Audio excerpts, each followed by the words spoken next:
On a souvent tendance à lire dans les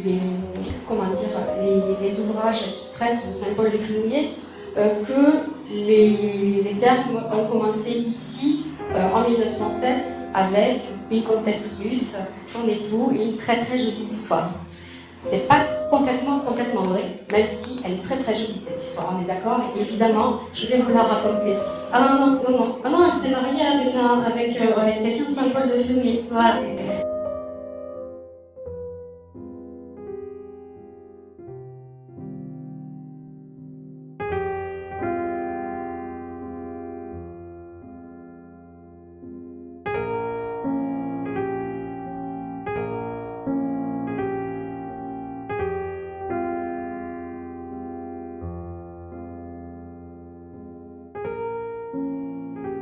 Donc, ce qui m'intéressait ici à vous présenter, et la question que j'ai envie de partager avec vous, c'est en quoi l'établissement de la Fou est-il singulier? Est-ce qu'il l'est déjà dans un premier temps? Et est-ce qu'il s'inscrit justement dans cette histoire du thermalisme à l'échelle locale? C'est donc la question à laquelle je vais essayer de répondre avec vous aujourd'hui.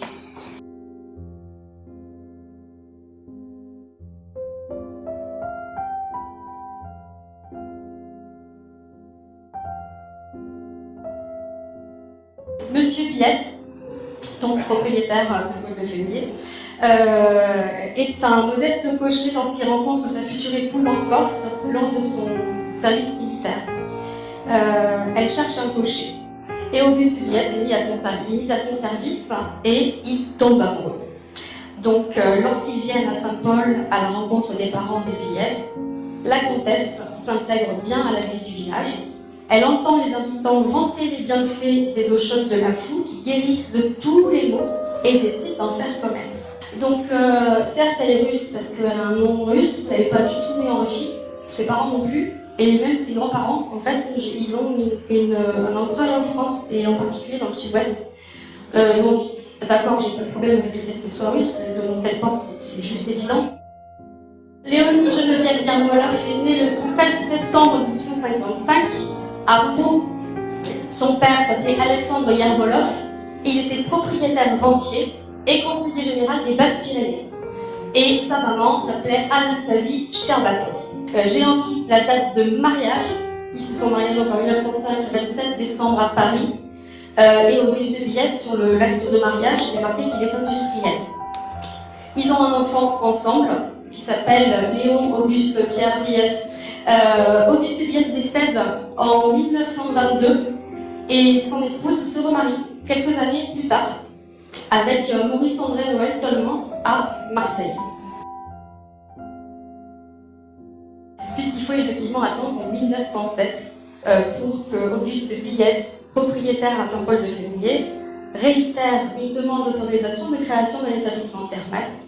Il reçoit donc cette autorisation d'exploiter l'eau en bain et également de vendre l'eau de la source dite Normand. Alors la source Normand, c'est la source qui se trouve sur la rive gauche, que l'on voit encore toujours aujourd'hui, et qui est plutôt intéressante. Ça, c'est la fameuse autorisation donc d'exploiter la source Normand pour Monsieur Biès. Et en fait, au troisième point, il est écrit qu'il est interdit d'apposer, autorisé ou approuvé par l'Académie de médecine. Donc c'est un document qui est signé par le ministre de l'Intérieur. M. Clémenceau était alors ministre de l'Intérieur. Quand on étudie l'étiquette des eaux embouteillées par monsieur Biès, on a effectivement une mention qui n'est pas exactement celle-là, mais qui est autorisée par l'État sur avis favorable de l'Académie de médecine le 11 juin 1907. Donc c'est pas autorisé par, mais bon, c'est quand même voilà. On a une espèce d'éclatement de la réalité de façon à ce que tous les bâtiments puissent apparaître sur le même plan. Et donc là, on dirait effectivement que c'est comme s'ils avaient ouvert en deux le site pour pouvoir montrer les deux bâtiments quasiment de face. Et donc on est sur une image qui est complètement fantasmée, en fait, idéalisée, à caractère publicitaire. La comtesse, en tout cas le propriétaire, met en avant les analyses des médecins, parce que c'est ça en fait qui fait véritablement la valeur, ou en tout cas la qualité de l'établissement, c'est la qualité des eaux. En 1910, donc, Auguste Biès commence la vente d'eau minérale et il a exploité effectivement la vente d'eau pour l'hôtellerie, mais aussi pour les pharmacies. L'arrivée du chemin de fer à la même période, donc au tout début du XXe, constitue un atout considérable pour les affaires de Biès et de son épouse. L'établissement dans lequel nous nous trouvons aujourd'hui est dessiné par un architecte. Elle fait établir les plans de l'établissement thermal et elle demande à ce que son établissement soit à la pointe de la modernité. Elle exige une piscine à eau courante, des cabines de bain, des salles d'hydrothérapie et un hammam. Donc cette comtesse souhaite effectivement ici investir beaucoup d'argent et mettre tout de suite ce lieu sur la place des établissements les plus modernes et les plus cotés. Et ils reçoivent ici notamment les Jobs de Perpignan, voilà, Bar de Job de Perpignan, les papiers et les Violets de Tuile, qui ont fondé les frères Violet qui ont fondé le BIR. Donc ici, on inscrit véritablement le lieu dans une forme de mondanité, d'aristocratie, on cherche à séduire la haute bourgeoisie locale, en mettant à la disposition tous les défis techniques possibles pour pouvoir proposer à cette clientèle extrêmement exigeante tout le confort nécessaire.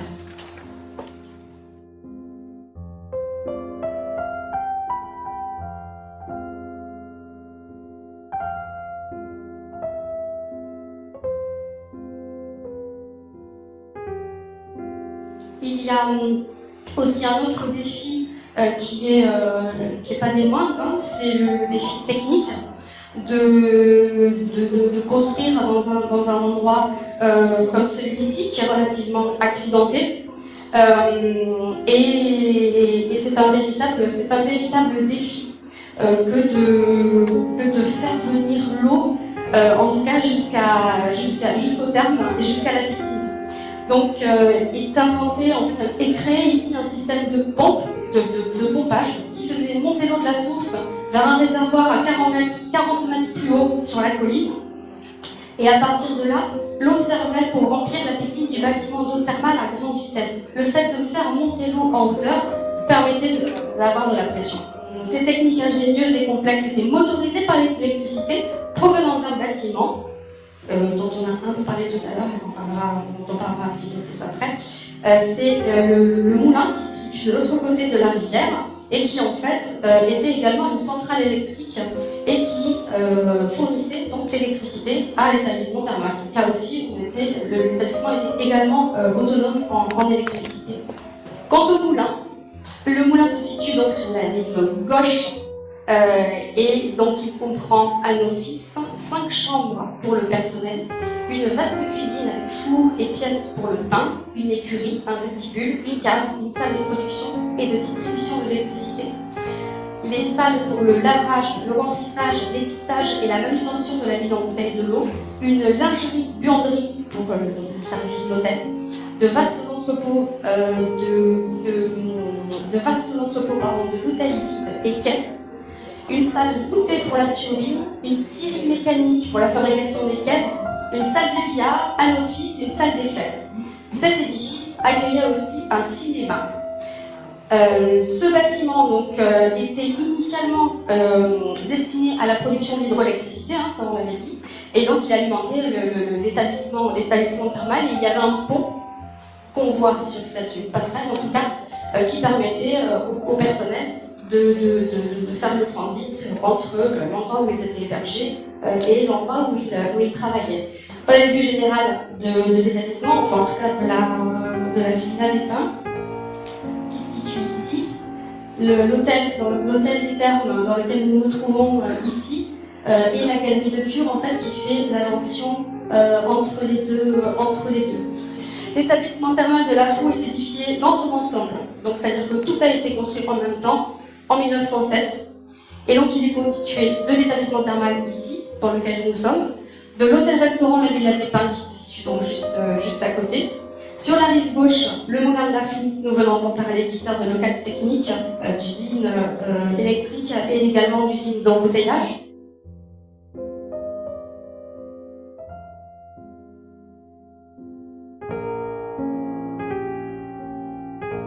La Villa des Pins obéit à un plan centré. Elle obéit à un plan centré, elle est constituée d'un rez-de-chaussée surélevé, 2 étages, et son toit est recouvert d'une terrasse offrant une vue magnifique au demeurant sur la commune de Saint-Paul-de-Fumier. Elle est entourée donc d'une balustrade et un pavillon de plan carré ovale surmonte la terrasse. Le toit est recouvert de tuiles et elle a été assez peu remaniée de l'extérieur. Donc ça c'est la salle de restaurant. L'oculus au-dessus de la porte principale donne lui par contre sur la terrasse, ce qui est assez étonnant. Le restaurant présente un plafond légèrement voûté en plein cintre dont les arcs sont décorés. Les murs latéraux présentent des peintures de jardins fleuris et les arcs sont constitués d'une succession de motifs végétaux. La Villa des Pins est donc composée d'éléments décoratifs en référence à l'art nouveau, en vogue au début du XXe siècle. Son architecture au répertoire néoclassique épurée s'inscrit dans le bon goût de l'époque insufflé par la commanditaire, la comtesse russe, Léonie, Geneviève, Yarmolev. L'hôtel-restaurant La Villa des Pins a une capacité de 12 chambres. Elle comporte des WC à chaque étage, une vaste cuisine avec office, une chambre froide, une salle à manger pour le personnel, une grande salle à manger, un salon bureau, un salon, 2 grandes terrasses, une véranda dans la salle à manger et des dégagements. Donc cet établissement est autonome. Ça c'est très important aussi de le mentionner. Il y a des jardins potagers, des vignes, et il pratique également l'élevage ici de façon à ce que la clientèle qui vient ici au restaurant, à l'hôtel et profiter des thermes puisse effectivement avoir toujours de quoi nourrir la clientèle et de ne pas dépendre du commerce, en tout cas extérieur. Un petit focus sur le parc, parce que là quand même il y a aussi quelque chose qui est extrêmement intéressant, ce sont ces promenades et ces balustrades, les corps de rocaille. On va rentrer plus spécifiquement dans l'hôtel des Thermes. Donc l'hôtel des Thermes, c'est ici que nous nous trouvons. Donc, en fait, les Thermes étaient situés au rez-de-chaussée et dans les élévations, il y avait effectivement des hébergements. L'hôtel de l'établissement comportait 20 chambres, dont 10 avec un cabinet de toilette. Des WC sont installés à tous les étages. Il y avait 2 salons, 3 terrasses pour les bains de soleil, un large vestibule avec dégagement et un promenoir ouvert.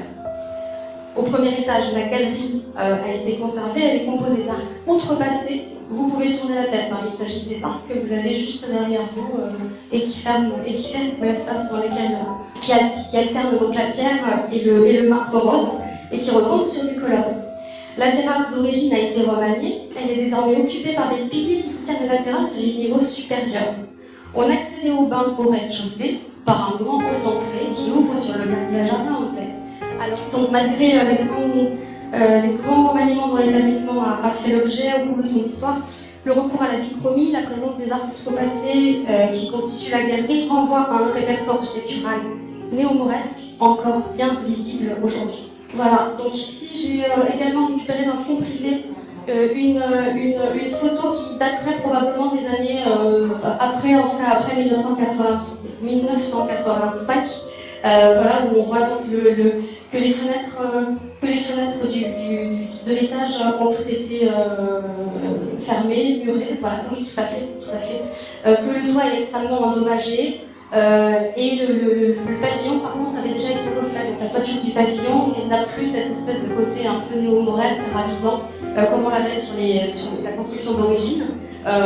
Même si on continue quand même de conserver l'esprit, la fenêtre thermale.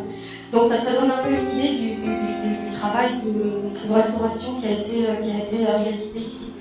Voilà, donc ça c'était effectivement le pavillon en œuvre ici, avec ce dôme très arabisant, néo-mauresque, le recours à la bichromie également, qui est extrêmement intéressant sur cet établissement et qui a été là aussi préservé et utilisé dans la restauration récente.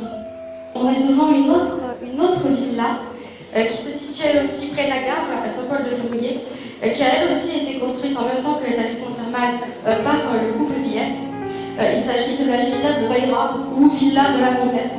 On a les deux, on peut avoir les deux termes.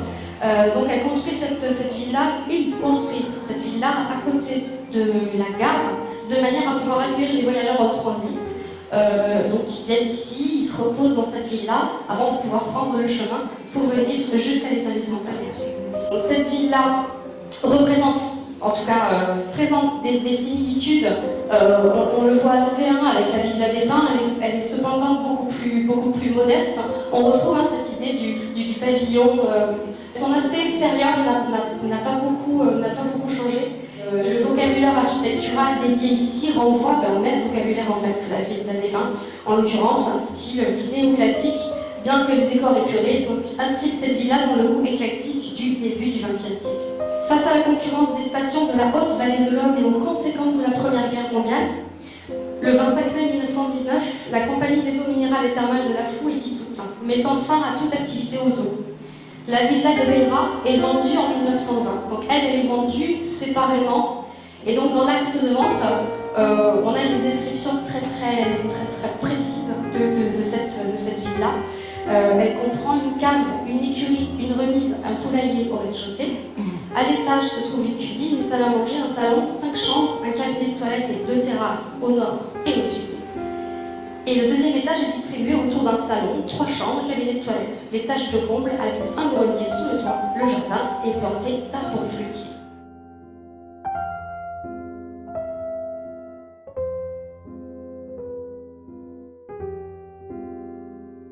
Malgré les efforts des différents propriétaires, les bâtiments tombent en ruine et pendant 30 ans, sans avoir pu trouver une nouvelle destination, la commune décide de vendre le bien en 2001 à 3 propriétaires. La Villa des Pins, ancien restaurant du lieu, était celui peut-être qui avait le moins souffert du temps et en tout cas des activités, puisqu'il est toujours resté une habitation. Pour le bâtiment thermal, par contre, la rénovation a été plus difficile. Les transformations importantes que le bâtiment a subies demandaient de faire des choix rigoureux pour préserver le bâtiment et redonner son cachet au lieu. La toiture, on l'a vu tout à l'heure, la toiture, les fenêtres et les nouveaux espaces créés pour les activités industrielles, il fallait effectivement prendre des décisions. Pour terminer sur cette présentation de l'activité thermale au pont de la Floue, on peut dire qu'ils ont effectivement eu une existence éphémère, puisque 1907 jusqu'à 1913, c'est effectivement extrêmement court comme durée d'exploitation, surtout au regard des efforts qui ont été, des moyens économiques, financiers, des matériaux, des moyens techniques qui ont été mis en œuvre pour que cet établissement thermal soit viable, en tout cas dans ces premières années. On peut dire effectivement que cet établissement suit, en tout cas tel qu'il a été pensé par les Biès et son épouse, suit la fièvre thermale, suit cette espèce de grande mode d'aller au bain, se montrer, et toutes ces mondanités qu'on échange comme ça entre deux soins. Mais il y a aussi l'aspect romantique de cette histoire d'amour fantastique entre deux personnes qui n'étaient effectivement pas censées s'aimer puisqu'elle est très riche et lui pas. Donc il y a effectivement quelque chose d'extrêmement romantique dans cette belle histoire entre ces deux, de ce couple, quelque part. Et en même temps, une sorte de destin tragique avec Auguste Biès qui décède assez jeune, puisqu'il décède en 1922. Et en même temps, la Première Guerre mondiale, le coup d'arrêt est donné. Il y a vraiment quelque chose de très presque théâtral, j'ai envie de dire, dans cette histoire, dans l'histoire de ce groupe et l'histoire de ce lieu. Les années 70 et 80 voient effectivement les industries du secteur fermer. Et ce qui est intéressant de noter ici à Saint-Paul par rapport justement au fait que le lieu ait été utilisé pour d'autres activités que le thermalisme, c'est effectivement que dans ces périodes-là, en tout cas les années 30, 40, 50 et jusque dans les années 70, quand on cherchait un lieu pour s'installer, s'il y avait un toit et 4 murs, on se posait pas trop de questions en fait. On réaménageait le lieu sans se demander si potentiellement le patrimoine on ne se posait pas ce genre de questions. Alors là, pour moi, elle reste entière, mais j'aime bien terminer les présentations sur le thermalisme sur l'eau, parce que c'est quand même pour ça qu'on est là, quelque part, ou en tout cas qu'il existe un établissement thermal. Cette eau qui était louée, qui était vendue à prix d'or à une époque pour ses vertus médicinales, et qui aujourd'hui s'écoule par centaines de litres chaque minute dans la clinique. Merci à vous. Merci.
Aussi, ici, vous avez besoin de vraiment mélanger les métiers. C'est l'architectuur, la sculptuur, c'est tout ça. Ja, in wezen is dit een monumentaal beeldhouwwerk. En dit beeldhouwwerk is iets waar ik al 15 jaar aan werk. En uiteindelijk is de bedoeling dat dit beeldhouwwerk een kunstwerk, maar een levend kunstwerk wordt. Waar mensen zich goed voelen, waar mensen komen discussiëren, waar mensen elkaar ontmoeten. Oui, mais donc c'est tout ce qui est maintenant en construction ici, c'est vous qui l'avez fait, c'est pas... Ja, dat is een van mijn principes. Ik hou van het idee, de universele mens. En ik ben ook geïnteresseerd in de beweging Bauhaus. Dat wil zeggen dat in Bauhaus mensen werken tezamen. De metser werkt samen met de architect en de ingenieur. Houdt ook in dat ik geen scheiding maak tussen toegepaste kunsten en de fijne kunsten. Dus echt helemaal het principe van Bauhaus. Maar om te kunnen communiceren met mensen die van verschillende disciplines komen, moet je zelf ook een brede basis hebben. Daarom dat idee van de universele mens en het idee daarachter. Dus ik heb het geluk gehad een carrière te hebben waardoor ik veel kennis heb kunnen opbouwen, omdat ik veel mensen heb kunnen ontmoeten die mij die kennis hebben overgedragen. En nu probeer ik dat in mijn manier ook die kennis over te dragen. Door deze sculptuur, door mijn schilderijen. Het is gewoon een communicatievorm. Mais donc, est-ce que vous voulez laisser ouvert quelques structures, comme par exemple le béton ici ou des colonnes, ou est-ce que vous allez embellir tous comme la beauté finale de la place? Nee, het is wel degelijk zo dat dit gebouw leesbaar is. Je hebt het oude gedeelte, een gedeelte dat eclectisch is, in de stijl eclectisme van rond 1900.